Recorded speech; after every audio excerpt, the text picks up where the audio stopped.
ఈరోజు ప్రత్యేకించి ఇందిరా ఏకాదశి పితృపక్షాల్లో వచ్చేటువంటి ఏకాదశి ఇది. ఇంద్రసేన మహారాజ్ అని చెప్పి మాహిష్మతి అన్నటువంటి రాజ్యాన్ని పరిపాలిస్తూ ఉన్నాడు అనమాట. ఆయన ఒకరోజు కొలువుదీరి ఉంటే నారదముని వచ్చాడు. నారదమునికి ఆయన సగౌరవంగా మర్యాదలు చేసిన తర్వాత అప్పుడు నారదముని అడిగాడు, ఏమయ్యా భగవత్ చింతన బాగానే నడుస్తూ ఉందా? ధర్మానికి అనుగుణంగా పరిపాలిస్తూ ఉన్నావా? ఆ విష్ణు భక్తి కృష్ణ భక్తిని బాగా చేస్తున్నావా? నీ భక్తి ఎట్లా ఉంది? నీ సాధన ఎట్లా ఉంది? ఆధ్యాత్మిక నియమాలు ఎట్లా పాటిస్తున్నావు?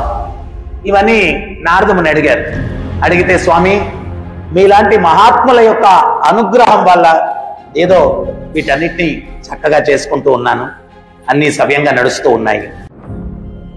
అప్పుడు నారదముని చెప్పాడు, అయ్యా నేను ఇక్కడికి వచ్చేదానికి ముందు ఏదో యమధర్మరాజుని పలకరిస్తామని చెప్పి వెళ్ళాను.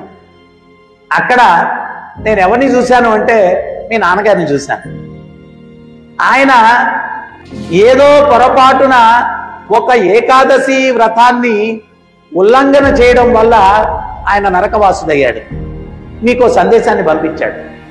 ఏమిటి ఆ సందేశం అంటే, ఇప్పుడు వచ్చేటువంటి పితృపక్షాల్లో వచ్చేటువంటి ఈ ఇందిర ఏకాదశిని మీరు చేసి ఆ యొక్క ఫలితాన్ని మీ తండ్రి గారికి దక్కేటట్టుగా అది దానం చేస్తే ఆయన ఆ నరకవాసం నుంచి విముక్తిని పొందుతాడని చెప్పి నా ద్వారా మీకు సందేశం పంపించారు.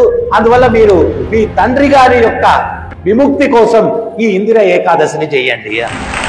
అప్పుడు ఇంద్రసేన మహారాజు, స్వామి ఈ యొక్క ఏకాదశి వ్రతాన్ని ఎట్లా చేయాలా అంటే, ముందు రోజు దశమి రోజు ఒక్క పూట భోజనం చేసి మరుసటి రోజు ఈ యొక్క ధాన్యాన్ని స్వీకరించకుండా భగవత్ చింతనలో నిమగ్నమై భగవద్భక్తులకు ధాన్యము లేనటువంటి ప్రసాదాన్ని ఏదన్నా ఇచ్చి ఈ యొక్క వ్రతాన్ని మీరు చేయడం ద్వారా మీ తండ్రి గారు ఆ నరకం నుంచి విముక్తిని పొందేదానికి అవకాశం ఉంది అని చెప్తే, ఆ నారదముని చెప్పినటువంటి విధి విధానాల్ని అనుసరించి ఈ ఇందిర ఏకాదశిని ఆయన పాటించడం వల్ల ఆ ఇంద్రసేన మహారాజు యొక్క తండ్రి ఆ నరకం నుంచి విముక్తిని పొంది స్వర్గానికి వెళ్ళేటువంటి అవకాశం లభించింది.